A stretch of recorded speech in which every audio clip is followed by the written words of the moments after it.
Welcome to Beacon of Creation, a weekly podcast on game design through the lens of Magic the Gathering. I'm Tim. I'm Juliet. We've got a challenge review episode for you this week. Those come from our Discord. We send out a challenge, we get a bunch of submissions. They're usually really delightful and crazy. I'm pretty sure based on the challenge that we gave everybody this month that these cards are going to be as crazy as they get. I'm not going to do a guess the card, but I think there's a relevant card to our challenge, which is Triskaidekaphobia. Okay. Classic Innistrad 3 and a black enchantment. At the beginning of your upkeep, choose one. Each player with exactly 13 life loses the game. Then each player gains 1 life. Or each player with exactly 13 life loses the game. Then each player loses 1 life. And of course, we have 13 submitters. Oh no, we lost the game. For our challenge for February, Look Before You Leap year. Design a card with Lose the Game in its rules or reminder text. With bonus points, Leap of Faith, flavor it around one of the gods of magic, and Box of Chocolates, like Valentine's Day, have it be modal. They're allowed to put in reminder text, so we might see a couple like counters or mechanics that say, hey, you lose the game if you have this much life or if you have poison counters or whatever else. Mm-hmm. Our first card is going to be from Patrick. Hazard's Blessing. It's a red mana for a sorcery at Mythic. And there's an extra large text box, so buckle up. We know we're in like a four ability Planeswalker territory here. This card has Escalate. Pay this cost for each mode chosen beyond the first. Target creature you control gets +3/+0 until end of turn. Then choose one or more. Gets Haste and Trample, Hexproof and Indestructible, Double Strike, and Myriad. That creature gains the chosen abilities until end of turn. At the beginning of your next end step, you lose the game. You typically know pretty well whether or not you whether you need the haste and trample. A lot of times that's going to help you, accompany the +3/+0 and get your opponent down to 0 or less. Hexproof and Indestructible. Well, if your opponent has untapped mana, you'll probably want to use that. But this is a sorcery, not an instant. You've got to hope that you can kind of time that right. And then Double Strike, cool. Myriad, you're winning a kind of game on a different scope than I think if Myriad is particularly coming into play. But it's also neat because then in a single player situation, right? Myriad doesn't do anything if you only have one opponent. Yeah. So then it's still doing the 2 keywords, but like Double Strike is the prominent keyword there. Yeah. You get 3 power no matter what, and you get 1 set of abilities no matter what, and you can pay red mana up to twice to get extra sets of abilities. I guess Myriad is if maybe that's the commander damage out, so I'm going to give my commander 3 extra power and Double Strike, and that's going to get it up to 11 or 12 or 13 power. It's going to Double Strike all my opponents to death. Or wait, would the Myriad copies wouldn't actually get the extra abilities, would they? Okay, so Myriad's text is, whenever this creature attacks, for each opponent other than defending player, you may create a token that's a copy of this creature that's tapped and attacking that player or a planeswalker he or she controls. Exile the tokens at end of combat. Yeah, so you'd be getting vanilla copies. I believe you. Like if you do a replication or something that makes token copies, you don't get any modifiers, you don't get counters, you don't get other temporary effects. Right. That makes sense. I was thinking more about the Hexproof and Indestructible. So if you're casting this at sorcery speed and then your opponent, responds with instant speed removal. Yeah. Do you get out of the losing the game then? Yeah, you do, because the spell fizzles. There's only one target to the spell. Okay. And so I think the Hexproof and Indestructible then does have a pretty big purpose because your opponent can't get you on the hook to lose the game and then remove the creature. Okay, yeah, that makes more sense. You get to not lose the game if your spell gets fizzled.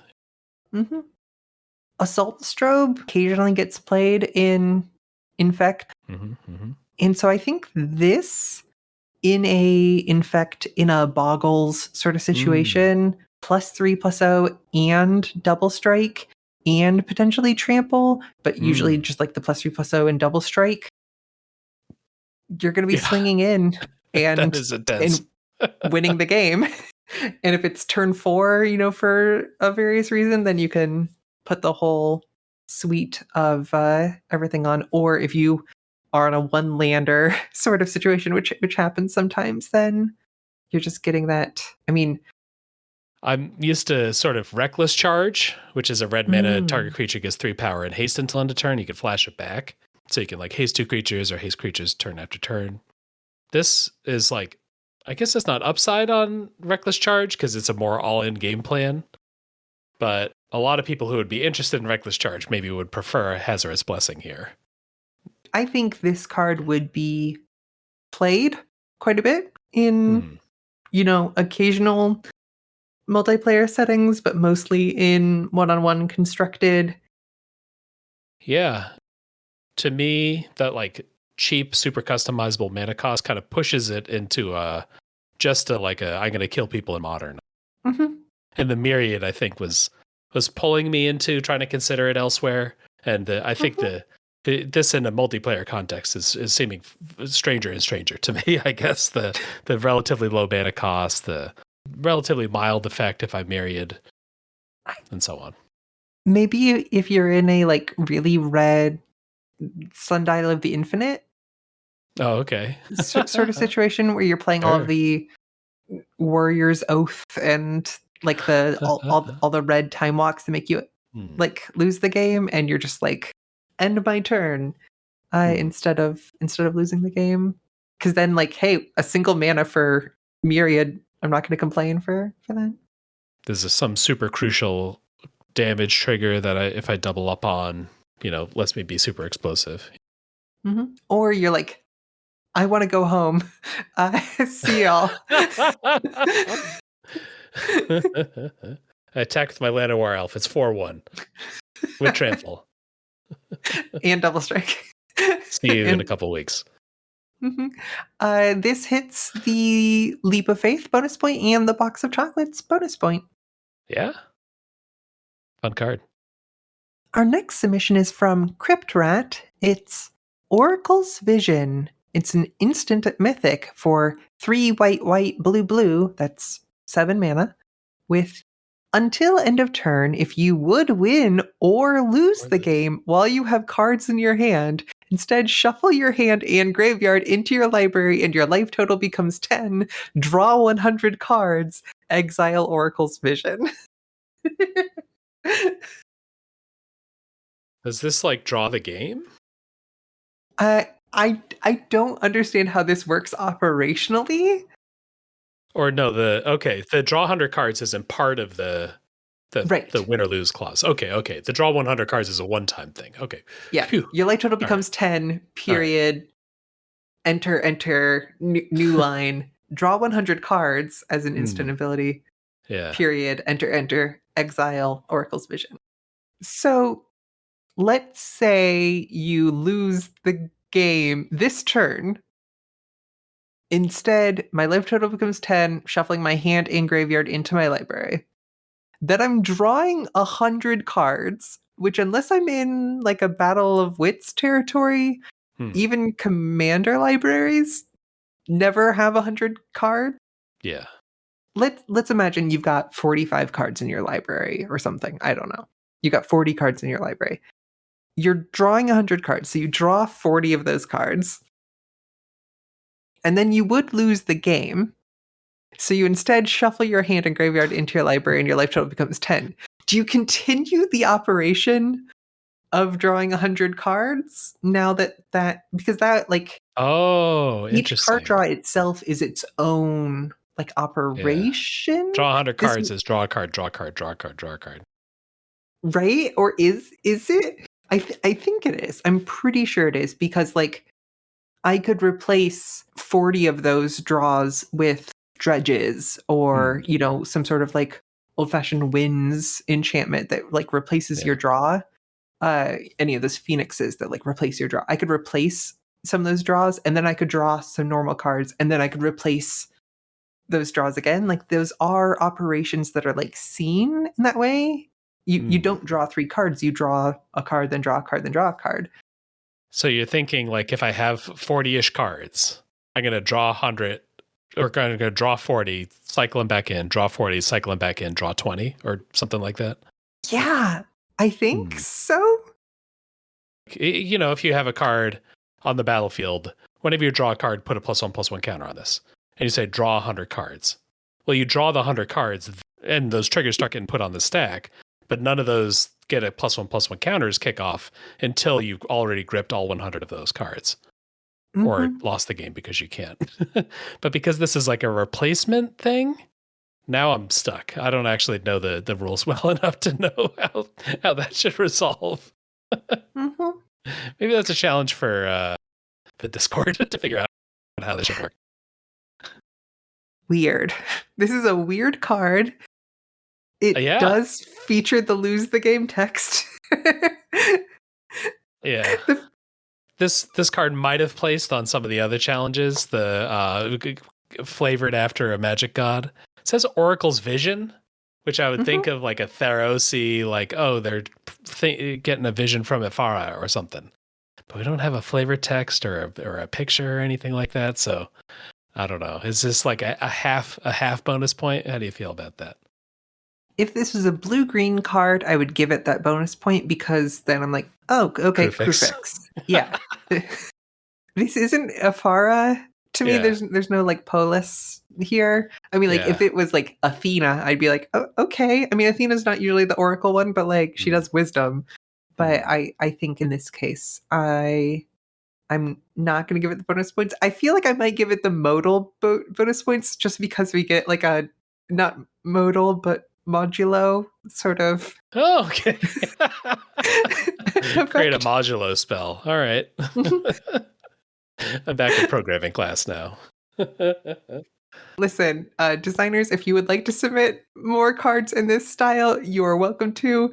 They are all going, like, I'm going to glaze over at them every time. I'm always happy to read any cards that get sent into these challenges. Yeah, but I guess, I don't know if we provide any constructive gameplay insight on when you'd use this card because we're not really sure how it works. All right, thanks, Cryptrat, for that great submission. Our next one is from Majikawa, who is a new submitter. Pew, pew, pew, pew. Wow. Thanks for jumping on the Discord. We got that later. This card for now is Seize the Aeon. It's 4 blue for a sorcery rare. If it's not an extra turn, take an extra turn after this one. If Seize the Aeon was cast from the graveyard at the beginning of that turn's end step, you lose the game. There's flashback for 2 and a red. So I got kind of time walk for 6 mana, and then flashback. What was that? Warrior's Fate? What did you call that card? Warrior's Oath. Warrior's Oath. Okay. That's kind of fun. We get the blue version on the front and the red version on the back. This is like a pretty plausible card. I agree that it's very plausible. Maybe because I'm coming off the high of Oracle's Vision, so anything seems like a real card. It is a take 2 turns card in a single piece of cardboard, and you can cast the second half like later and still have some mana left over and everything. Yeah. I think this card has a pretty high win the game quotient when it comes to a 6 mana card. I mean, maybe less than Nexus of Fate because Nexus of Fate is broken. Yeah, it gives you an incredible amount of time. If you have some onboard thing, you have a Planeswalker, you're going to tick it up a bunch of times. You have like some creatures on board. Having 2 extra turns to do something really matters. You wiggle a couple numbers though, and I think that this is at least preferable to something like Time Stretch, which was 10 mana, take 2 extra turns. Because if I'm playing against Time Stretch and EDH or whatever, there's no guarantee that the game is over after those 2 turns or that they're done. Like they could just spend two turns like playing lands and drawing more cards, and then we just have to watch them do that for 15 minutes. Yeah. With the Seize the Aeons, I know they're either going to kill us or they're dead. And I at least appreciate that part. This makes sense to me. So we've got multiple wings here. This could be like a Zendikari angel. This could be like Emeria themed.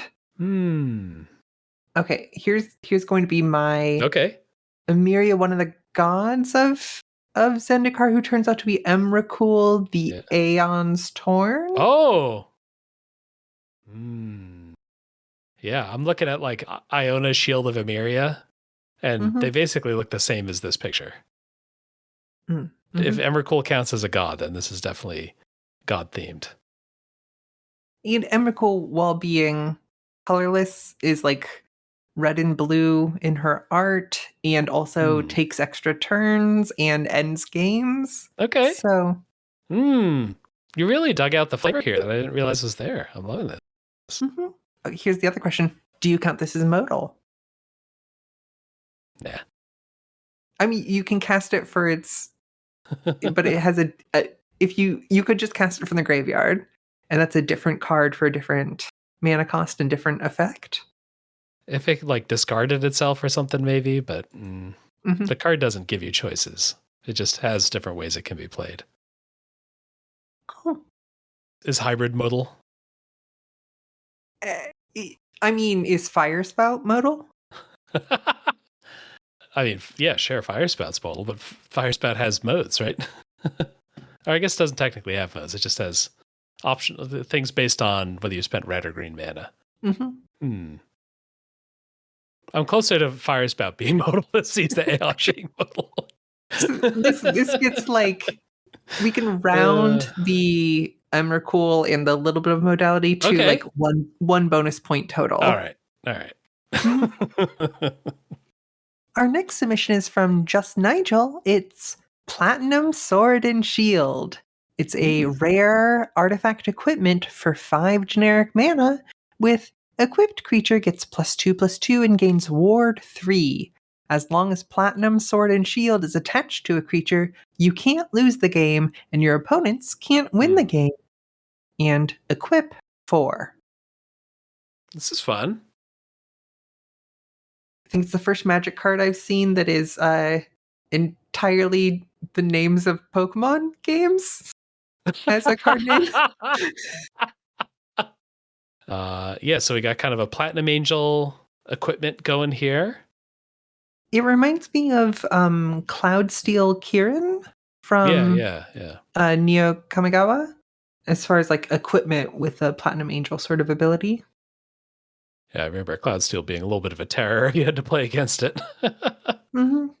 This, on the flip side, is 9 mana, but it's all 9 generic mana. So I wonder if there's a world where this...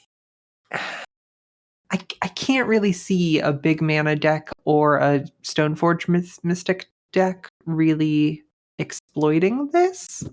So this might just be like a fair card that people play in particularly dirtily multiplayer environments. Yeah, like I play Joyra, Ageless Innovator, who's like this artifact commander that lets you tap to like basically cheat artifacts into play. This would like maybe fit in that context where I want to have some extra assurance, though. I think this kind of effect to me is such a red alert to the table. If I'm just doing normal Joyra stuff of like not casting stuff on my turn, then kind of flipping free artifacts end step or whatever, then I can lay low.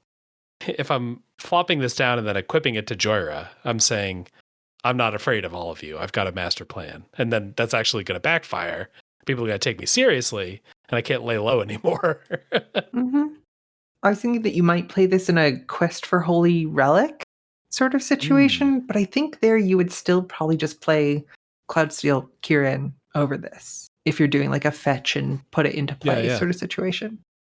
Cloudsteel Kirin gives you this like can't lose the game, opponents can't win, blah blah blah, and it just gives flying, whereas this Platinum Sword and Shield gives +2/+2 and ward. I'm curious which of those two. I think flying is probably preferable. If you are using this to get out of a really tight situation, like if you are fetching this with something like Quest for the Holy Relic that like brings it out of your library and it attaches it, You might then also need the Ward 3 to not have a Doomblade. Like you've just been dealt, this terrible damage. You're like, oh, okay, in response, I'm gonna like use this as kind of an Angel's Grace. And that Ward 3 could make the difference. So yeah. Like removal is cheap. He's like the Ward 3 is good against that kind of stuff. If you're playing in draft, if you're trying to not lose the game, you're talking like a 7, 8, 9, 10 turn situation. And if you're not getting through, you're not progressing the game, then the Ward, like, its usefulness runs out a little too quickly, maybe. Yeah, I don't know. Cool card. The reference totally makes sense. This feels like another kind of like pretty plausible card. You put it in your deck and you feel good. If you have ways to generate a bunch of mana, you feel good. Maybe you just want to have this card in your deck because it seems cool. I think it can do all those things. The fact that it gives +2/+2 and then has these other abilities makes me want this to be named like Sword of Platinum and Shield. Yeah, Sword of Diamond and Pearl. There you go. Secretly platinum. And then, Pokemon Sword and Shield, which is the Galar region. Sword and Shield. You got me there. Yeah. Alrighty, thank you for that card. Our next one up is from Dragon of the West. This Devilish Trio. 3 red for a creature devil at rare. It's a 9/3 with haste. When Devilish Trio deals damage or dies, flip 3 coins. If you lose all 3 flips, you lose the game. When Devilish Trio dies, it deals 3 damage to any target and 3 damage to you.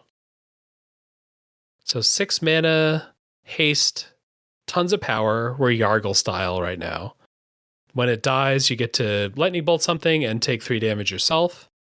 And then you also have, a 1 in 8 chance of just dying.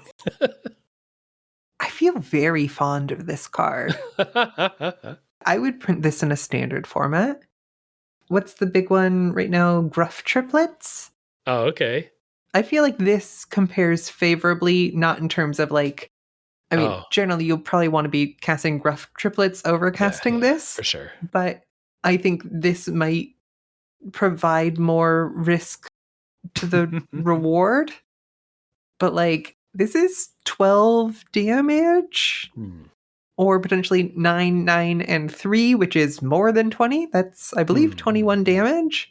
I think most spikes would say, great, I'm never losing 3 flips. Like, you are sometimes, but like, you're also losing some games to just mana screw. Like, that amount of variance is acceptable for a 9 power haste creature that you could get a little help getting out. Here's my one wish. Is I wish this was named Tybalt's Trio. Okay. Because Tybalt is the Valky god of lies. Oh. Some bonus points left on the table there, you're saying. Valky's Trio. I think of the cards we've seen today, this one is the one that I would be like, does the best positive things to a constructed format. I kind of want the dice trigger to be like 3, somehow get up to 9. It only deals a total of 6 damage. It deals 3 damage to any target, 3 damage to you, and 3 damage to something you control. So if you've got 2 of these out, one of them kills the other. Okay, effigy style. That would be interesting. This is a cool one. Our next submission is from Caillou. It's Fervent Pact. It's 1 red and red for an enchantment. At the beginning of your upkeep, choose one that hasn't been chosen. And that has 4 modes. The first mode is discard your hand, then draw 3 cards. The second mode is create a 3/2 red jackal creature token with first strike and haste. The third mode is after your first combat phase this turn, untap each creature you control. There is an additional combat phase. And the fourth mode is you lose the game. We got some like solid modes in here, and then this is it Demonic Pact? That was the kind of Liliana one. And this is Hazaret, the Fervent, being connected to here. People love Hazaret. Discard your hand, draw 3 cards. I think the nice thing about that is you're going to time it to the turn where you don't have cards, which might be right away or might be a couple turns from now. Creating the Jackal is always going to be okay. Get extra combat. Yeah, it's maybe a little bit timing-y, but I could know that I'm going to do it in a turn or two and be ready to do it. Red has also got a little bit more access to things like Harmless Offering. Target opponent gains control of target permanent you own. Exactly. Yeah. I was just thinking, like, I think Red would be very happy to have a in-color access to a pact like this. So Demonic Pact was 2 black and a black, the same at the beginning of your upkeep, choose one that hasn't been chosen, and the modes were deal 4 damage to any target and you gain 4 life. Target opponent discards 2 cards, draw 2 cards, and you lose the game. The cost makes me think it's meant to be played more honestly, it's not actually meant to be Harmless Offering. Mm-hmm. Because the rates are like just really solid all around. I guess Demonic Pact, when I remember seeing it in like standard-y stuff, was like very control-y, and then you also had a lot of ways to get rid of it. So being able to draw extra cards and gain some extra life pushes you into that, like, I'm going to get out of this deal. Whereas the Fervent Pact is maybe like, I don't need to get out of the deal. I only need 3 turns. Demonic Pact can be used as removal, whereas this doesn't work as well as removal, so it kind of leans you even further into the aggressive bent. And this hits both of our bonus points. Oh yeah, Modal and Kai came up with one of the bonus points, so they better shoot for them. I would expect a really solid card from Caillou, and that's exactly what we got. Like, all these modes make a lot of sense. You could imagine this card playing well. You don't necessarily need to go way out of your way to make this card good. It's like kind of good in a lot of decks that I expect to play in that color. Easy to use. So our next card is from, apologies on this pronunciation, Jana Whammy, who is a new submitter. Beep, beep, beep, beep. Whoa, whoa, whoa, whoa, whoa, whoa, whoa. I've seen them regularly over on the MSC Discord, but they finally made the jump, and I'm thankful to receive this card. Welcome. We've got Lich of Erebos, 1 black, black, black, for an enchantment creature, zombie wizard. It's a 4/4, 4-mana 4/4. It's indestructible. If another creature or enchantment would enter the battlefield under your control, exile it instead, and you draw cards and gain life equal to its mana value. If Lich of Erebos would leave the battlefield, you lose the game. Indestructible 4/4. If it gets exiled or bounced or whatever, you die. And you also can't stick any more creatures or enchantments. I guess so you can't replace itself, or no, that doesn't matter. This is just a cool effect. You're just supposed to make a cool deck with this card. I'm thinking of this as kind of a parallel to, obviously, Erebos, the indestructible Theros, god of death and everything, but also Erebos' Titan, which is the same mana cost of 1 black, black, black. There's a creature giant. It was from, I believe, Magic Origins, which is probably why it wasn't like an enchantment creature or anything, because I don't believe that set had enchantment creatures. Of course, Liches also have a big indestructible overlap and everything. It's interesting that this Lich has you gaining life alongside drawing cards, because usually Liches have more of a, I mean, since the original card Lich, I think, have more of a, hey, if you would gain life, draw cards instead. You can't gain life sort of replacement sort of thing. And then we get this lose the game, which also is a common thing to old-fashioned Liches. You kind of put it all on the line, and in exchange, like, you basically get to pay mana value to draw cards. If you have a 3-mana creature, you're going to pay 3 mana, get 3 cards. If you got a 6-mana creature, you're going to pay 6 mana, get 6 cards. So you're like, sort of like a weird, almost Sphinx's Revelation. All the cards in your hand are sort of that. And I'm sure you can get up to all kinds of crazy stuff doing that. And you can't block, except for with your indestructible 4/4. So, like, hypothetically, where you would be playing creatures to block, you're gaining life instead. This hits the flavor points for me as far as like Yeah. this is a weird kind of inversion of things that Erebos Yeah. as a god of the dead might do. This is like more engine-y that I personally play as a player, but I can certainly respect, It feels very Yu-Gi-Oh to me. This is what Yu-Gi-Oh is to me, is like a bunch of weird engine cards that just like totally change the game in ways that don't necessarily like you don't have a lot of just turning creatures sideways. You know what I mean? Yeah. Yeah, because I don't know, Phyrexian mana. I'm not sure what you're using to like get creatures to enter that reanimate or something. Ways to get creatures to try to enter the battlefield where I didn't pay full retail for them. Good. Here's what we got to do. We got to play Enduring Ideal, the epic spell that lets you like tutor up enchantments and put them onto the battlefield. Okay. It's you Enduring Ideal Dovescape, which says whenever player plays a non-creature spell, counter that spell. That player puts the creatures. Oh, but then okay, we got to figure out some way of getting Dovescape onto the battlefield and then Lich of Erebos onto the battlefield. So then you're casting spells, but then your spells turn into birds, and then you're but those birds are tokens, so that doesn't work. Some similar way of getting copies. Maybe you play a bunch of sorcery copying clones that are sorceries instead of like use Rite of Replication, something in that sort of space. I don't know, because then they have the mana value. Yeah, something that like repeatedly, like a Debtor's Knell, every turn return a creature from the graveyard to the battlefield. Sure. Yeah, I guess you actually run out really of creatures. Trying to figure out some weird.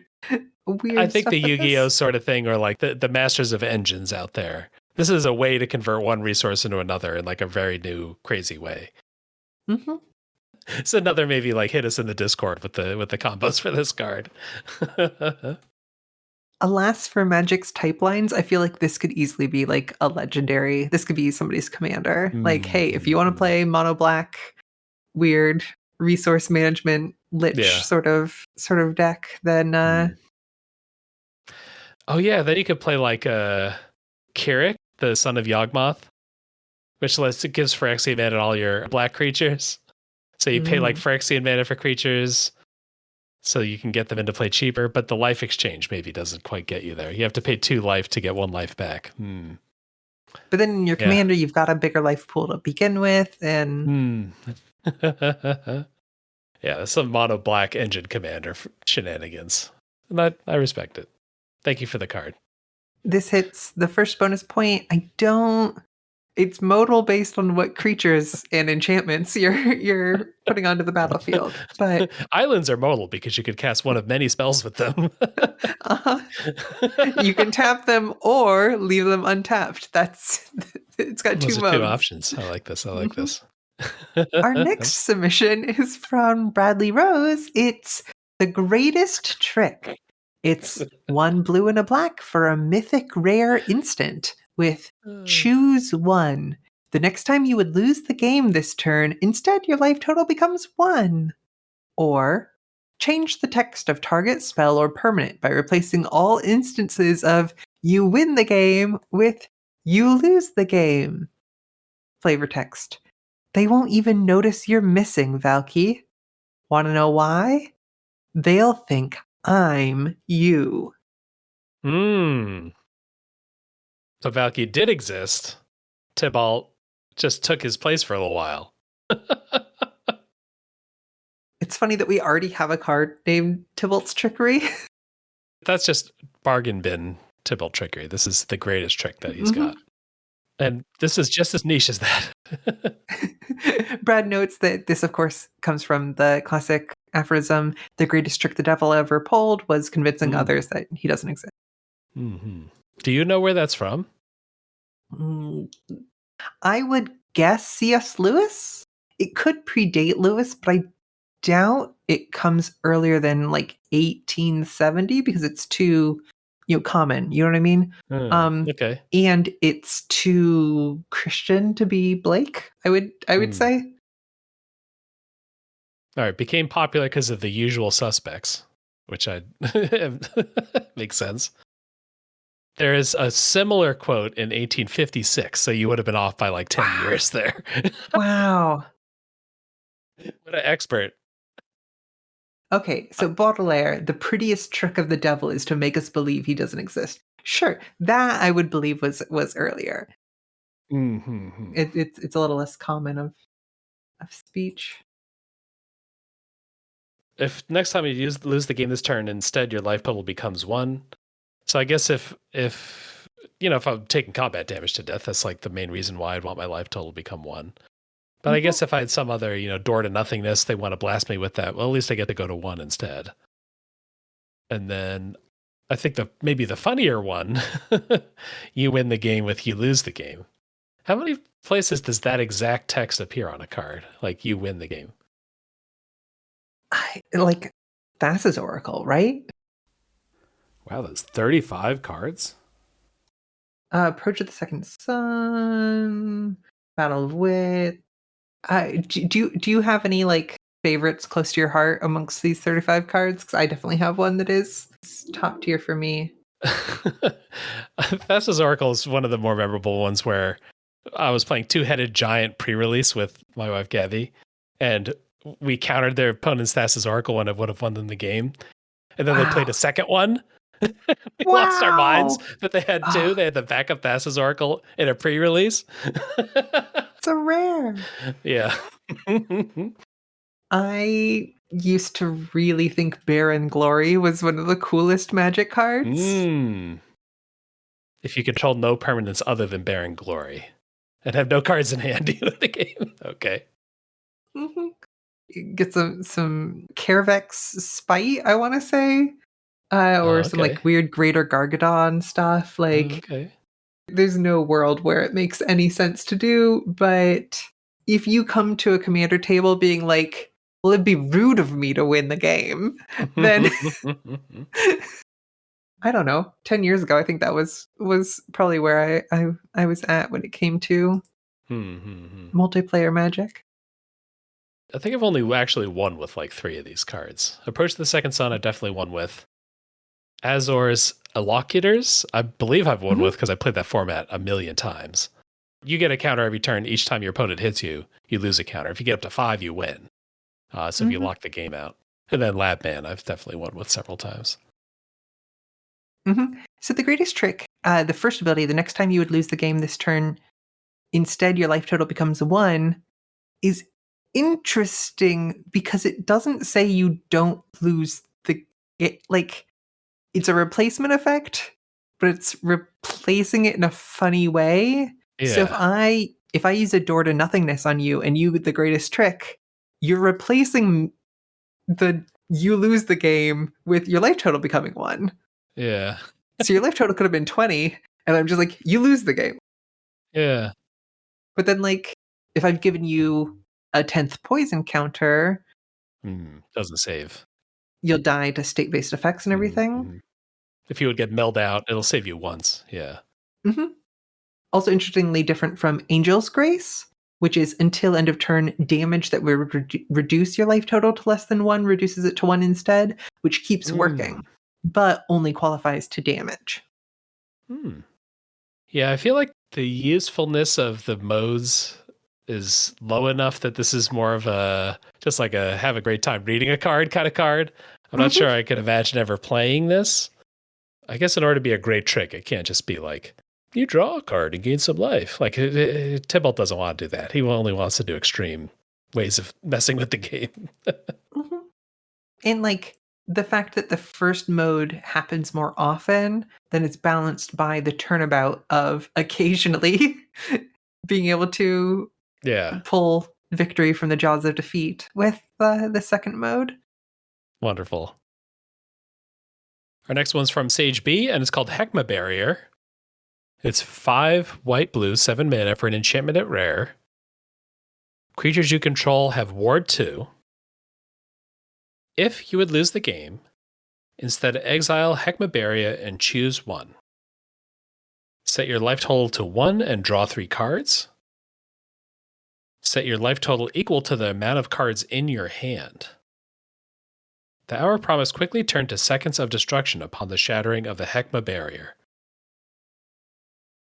So 7 mana, my creatures have Ward 2. That's just going to apply all the time.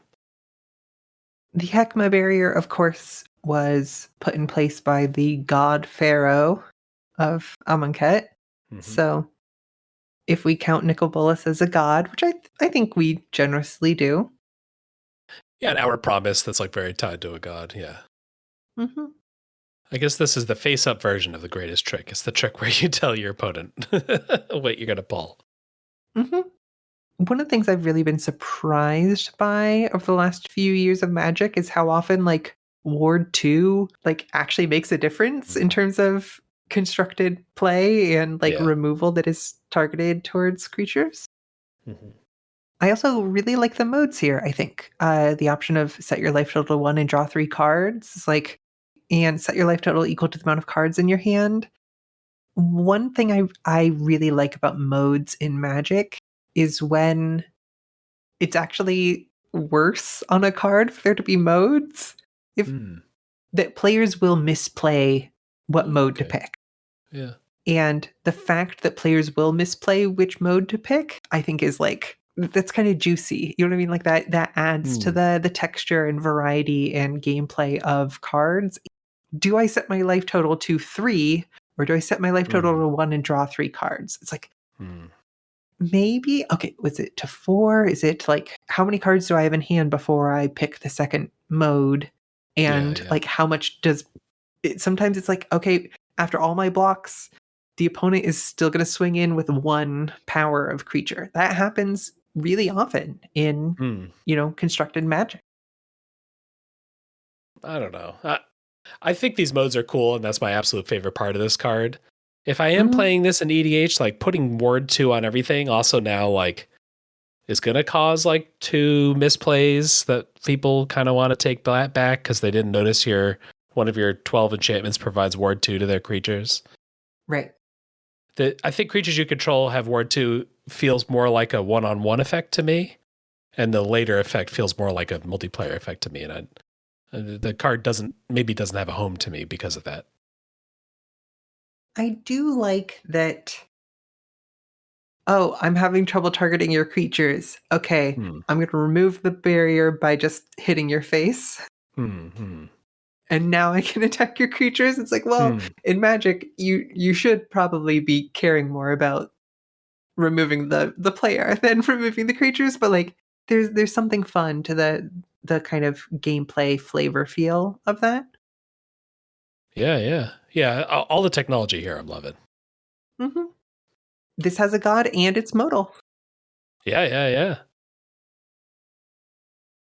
Our next mission is from Mono White Border. It's Poisoning Poissonnier. 2 and a black for a 3/2 creature fish rogue uncommon. When Poisoning Poissonnier enters the battlefield, each player creates a food token. Whenever a player sacrifices a food token, that player gets a poison counter. A player with 10 or more poison counters loses the game. What was the... You had like poisonous fish. It was April Fool's last year or 2 years ago. It was like, I think, poisson counters.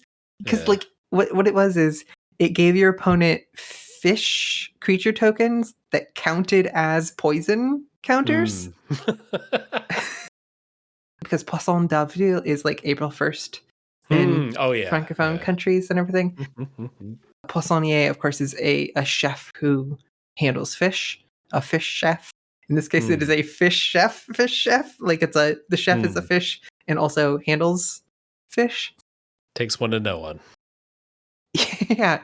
So this populates food tokens on to the battlefield and then says, okay, you can sacrifice it, but you're getting a poison counter which doesn't matter unless your opponent has a lot of food tokens that they're trying to use, like in an Asmoron Martika Dice Occult sort of situation, Yeah. where you're using food tokens to kind of control the battlefield. Oh yeah, you're right.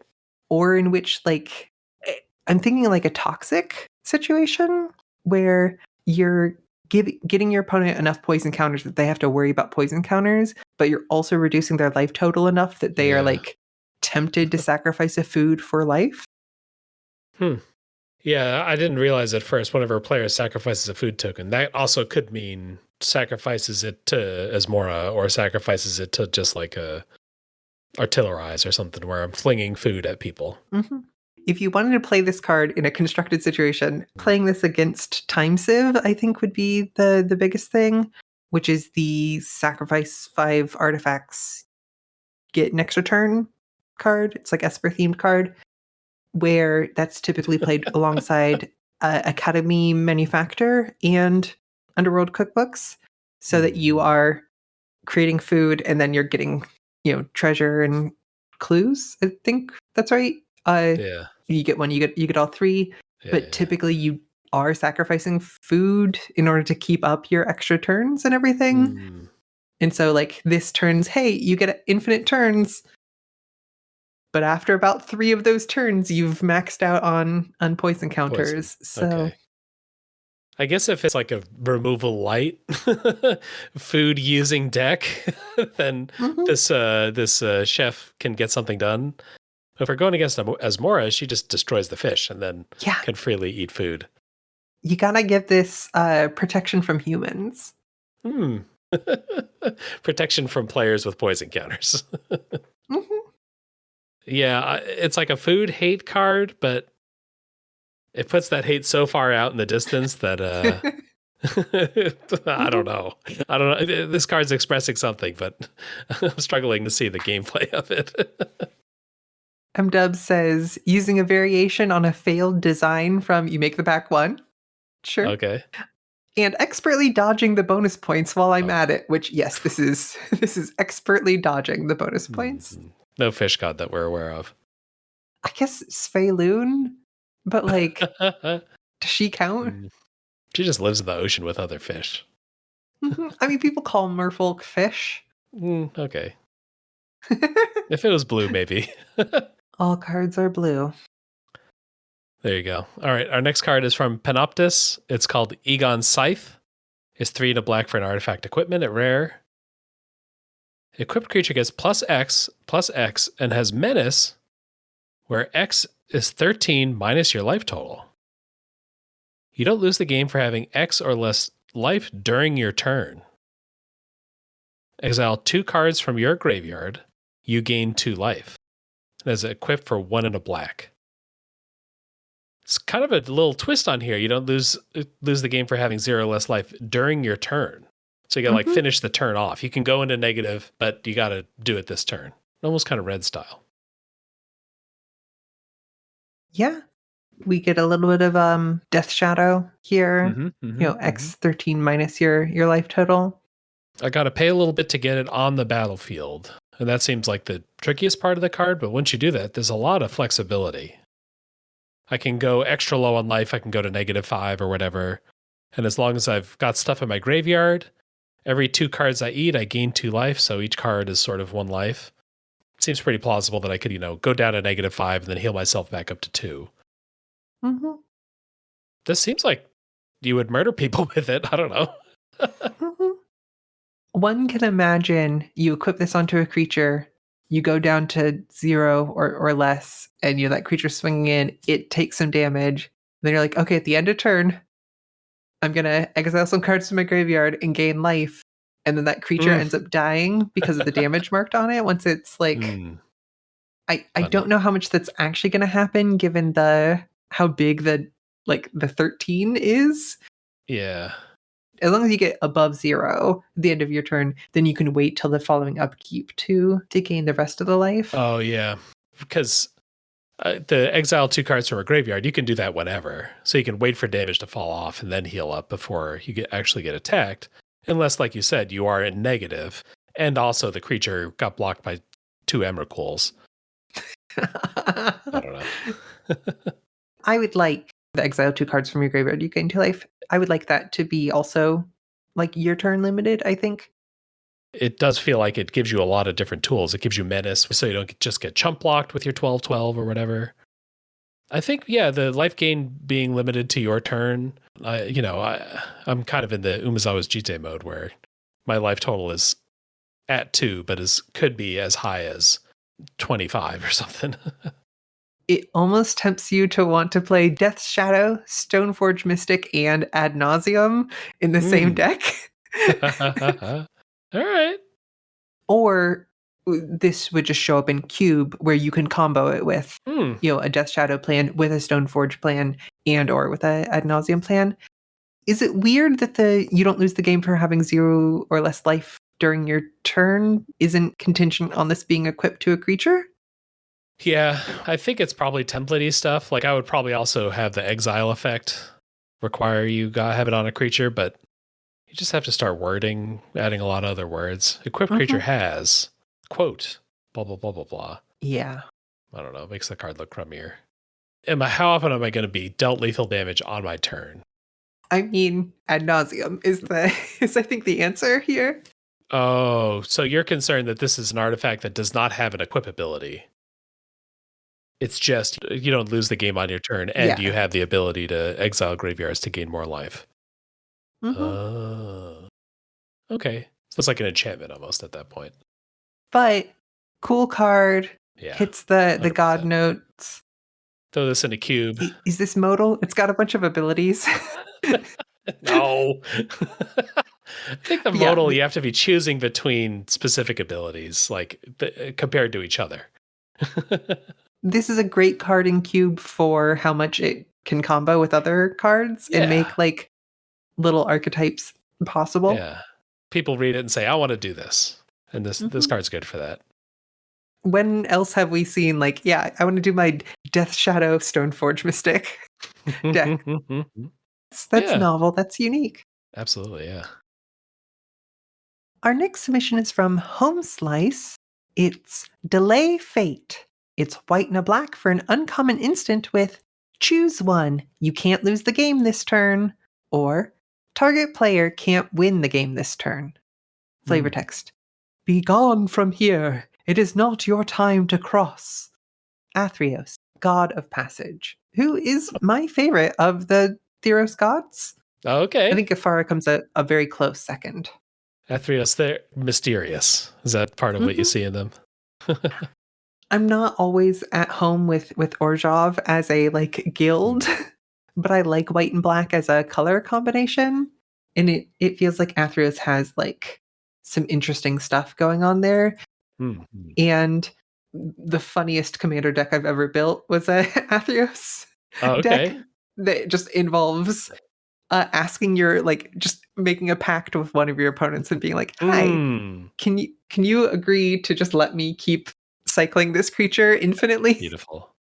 I think anything that lets your opponents just say no, but then your opponents could also just say yes is very fun. So I think original Athreos has some very fun things. Feels like Athreos colludes with Erebos actively, so I think you're right. I think you're flavor accurate with your deck there. All right, that's Delay Fate here. I feel like we've become so educated on these effects over the last 11 cards that now we're like this is marked as an uncommon. 2 hours. Yeah. It's marked as an uncommon, and I think as an uncommon relative to the crazy rares that we've been looking at nonstop for the last hour or so. Maybe the goal here is to make it uncommon? I think this could be an uncommon in Modern Horizons 3. Because, I mean, target player can't win the game this turn. You can't lose the game this turn. This is a fog in limited, right? I thought the Angel's Grace life total thing, the fog level is a little lower than maybe you need it to be. Now that I've learned that there are 35 cards that say you win the game on them, maybe I just have to be ready for there to be an environment where there's some effect, some machine you're building, some mechanic in the set that says like you win the game if you do these things. And then like that's present enough in the format that I'm gonna occasionally play Delay Fate here. The weirdest counterspell to like Coalition Victory. Yeah. Because like at the end of the day, you could just play a counterspell and you would probably be yes. better set up. I guess let's put him in the cage match. The greatest trick or Delay Fate. Which one takes the crown? I like Delay Fate because I like Athreus, but I think Greatest Trick has more play going on because of the mythic thing. Mm-hmm. I'm just imagining, okay, if this is an uncommon, what? Yes. What 10% of, like what one color pair archetype in this format actively, or what mechanic, what keyword mechanic involves losing and winning the game in a way that doesn't involve state-based effects, and that you wouldn't just rather have a counterspell? Yeah. The uncommon is the world building of this card. Like if this was a rare mythic, that's like whatever. I didn't get a rare this pack.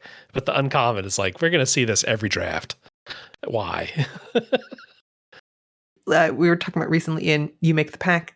If you had a common card with like legendary land cycling on it, then you're like, okay. So there aren't that many legendary lands. Are they common in this set? Like what does this entail? This being uncommon to me like tickles that fancy. Yeah. Or is just one of those like, oh yeah, we printed this card and it is unplayable in limited, which used to be an extremely common thing, but maybe hypothetically it's happening. This does feel like an old school rare of like, we don't care if anyone ever plays this, we're just gonna print it. That's another challenge for the Discord. What is the sketch of the mechanic that makes this a playable card? And this card hits the bonus points. That's true. Out of the park. Okay. All right. Next, do you think Heliod is spelled Heliod here for a reason? I never know with waffles. Should I just say Heliod? Yeah, I would say Heliod. Just to be clear to the listener at home. It's written twice. And then it's different on the back intentionally. Oh, there's a mystery text in here, so I'm going to get caught. Heliod, Evangelist, white, so 4 white mana. For legendary planeswalkers, Heliod. This is from Wobbles. Wobbles messing with this. Messing with me. I think the planeswalkers might be a typo. I gave Wobbles an extra 5 days to get the submission in, and this is what I get. This card says, you can't lose the game, and your opponents can't win the game. Because it's a Planeswalkers that has +2. Your life total becomes equal to the number of loyalty counters on Heliod. +1, create a 2/1 white creature token with Vigilance. -5, exile this card from the battlefield or your graveyard, then return it to the battlefield transformed. Oh, from your graveyard in case you -5 at 5 loyalty, so that it's still... Oh, I see. Because it has 4 loyalty, so you plus it, and then you minus it, it goes to the graveyard, but it still returns to the battlefield transformed. On the other side, we've got Heliod, spelled with O instead of U, Doom of Olantin, legendary creature god, indestructible. When Heliod, Doom of Olantin enters, destroy all other creatures, and it's a 6/6. 4 mana planeswalker, it could +2 to gain some life, or no, +2 to set your life to some kind of low number, +1 to make a 2/1 Vigi creature token. Like original Heliod, I think, creates that same. Oh, is it exactly the same one? Yeah. That sounds right. Yeah.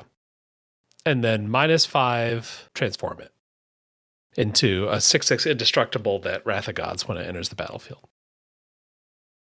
I think it should just have destroy all creatures, given that it's indestructible. But I get why it doesn't from like a flavor perspective. I just think like, If the power is radiating out from me, I was in no danger of destroying myself. If I'm indestructible, but I'm detonating a bomb in my face, then yeah, maybe that is destroy all creatures, and I just happen to not die. I gotta plus it once. If I've got the game kind of under control and I just want to get out some 2-1s, I can plus my 2-1s. If I'm at real low life, I can maybe get my life total up to 6 or 8. And otherwise, I just plus once, and then I have a bazooka aimed at the battlefield that I can detonate whenever I want on my turn. But you kind of like, because of the static that's only on the front, you can't lose That's the game true. and your opponents can't win the game. And because you're pumping out vigilant creatures each turn, unless your opponent is removing those creatures and then also has a threat pointed towards your planeswalkers, you kind of don't want to transform this. I mean, it isn't bad to have a indestructible 6/6 that comes along with a Wrath of God, but the Platinum Angel text on a token generator is kind of like equally good to that, I would hazard to guess. If my opponent's like poisoning me out with flyers, then I just Wrath. But I guess if they're dealing a lot of damage to me, but not via combat, then maybe Heliod's passive ability, static ability matters. So the bonus that Wobbles has here is the Order of Heliod is a religious organization mentioned in The Purifying Fire, which I believe is a magic novel, that many have speculated was actually founded by Heliod in a pre-godhood planeswalker existence. Olantin is the ill-fated Atlantis stand-in mentioned in the flavor text of the Wrath of God that features Heliod. Oh, well, we got a double flavor blast. All right, Wobbles dropped it on us. I gave him that extra time and he used it to type in. That Wrath of God flavor text says, legend speaks of the lost coastal polis of Olantin, whose inhabitants' hubris enraged the sun god Heliod. So we have kind of a reverse of the peoples of the sea there. Cool card. I guess we have plenty of precedent for you can't lose the game on a mono-white planeswalker in the form of Gideon's.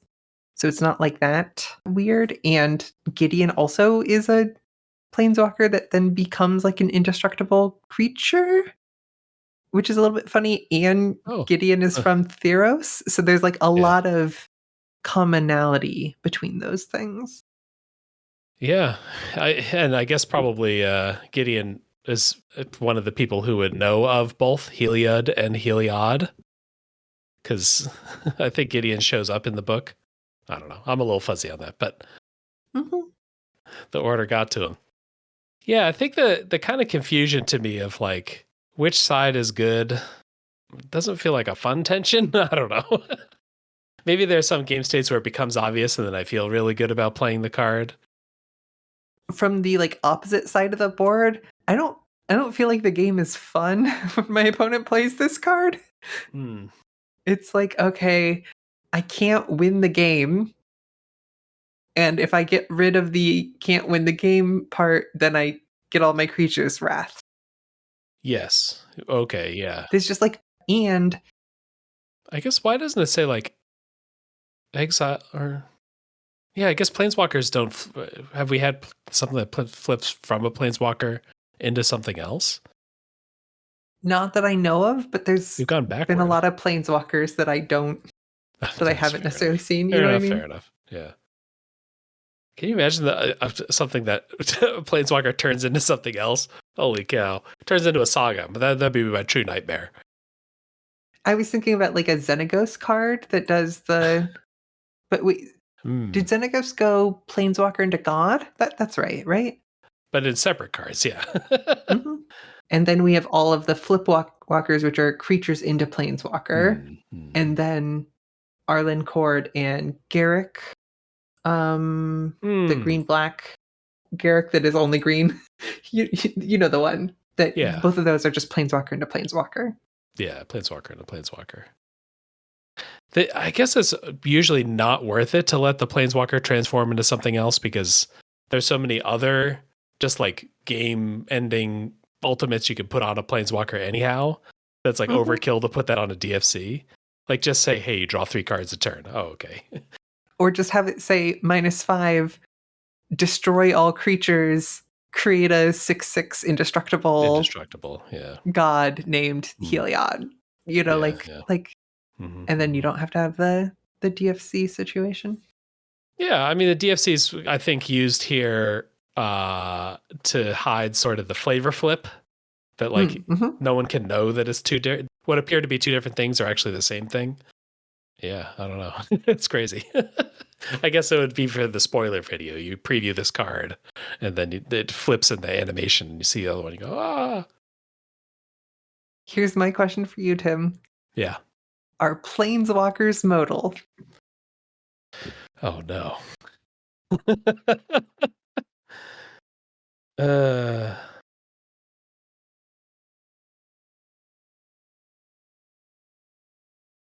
does this hit modal bonus points to me? I would say no, but I agree that Mhm. there are multiple modes on a planeswalker.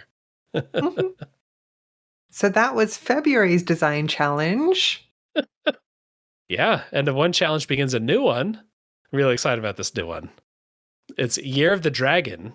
Design a Of new the version. West. Design a new version of one of the Elder Dragons.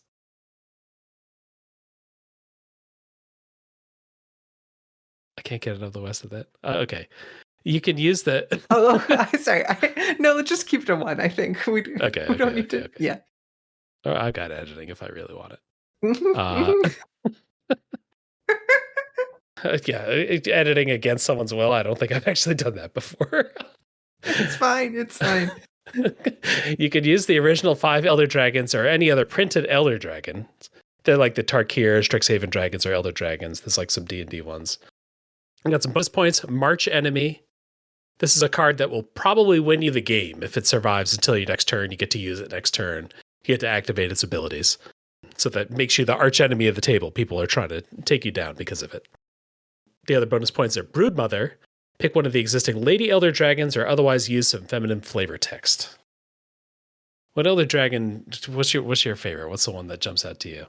Ooh, that's an excellent question. I'm interested in the Strixhaven ones, I think because they haven't necessarily been explored that much. You know, I've got kind Yeah. of an academic bent to things. But also like the Tarkir ones have such like clear flavor to work Yeah. from and are just old enough that they seem like they are in like the modern Oh, design. You know what I mean? yeah. Like a modern design for some of these cards would be a little bit different. It's so hard to choose. Oh no. I think in a vacuum, Silver Quill, Okay. but I don't think I could design a better Silver Quill than the existing one. It's like kind of a politically card. I'm going to give you one thing, you another thing. I think that sort of effect is fun and interesting, you know, from a, Yeah. a reading the card perspective. And it's modal. If we had modal bonus points, you'd hmm only Shadrix is going to take home the modal bonus points. Alrighty, yeah. So that'll be due March 29th. March 29th. Mm-hmm. And that's about it for the pod for the week. Jump on the Discord. That's where all the action is. We're finishing up You Make the Pack.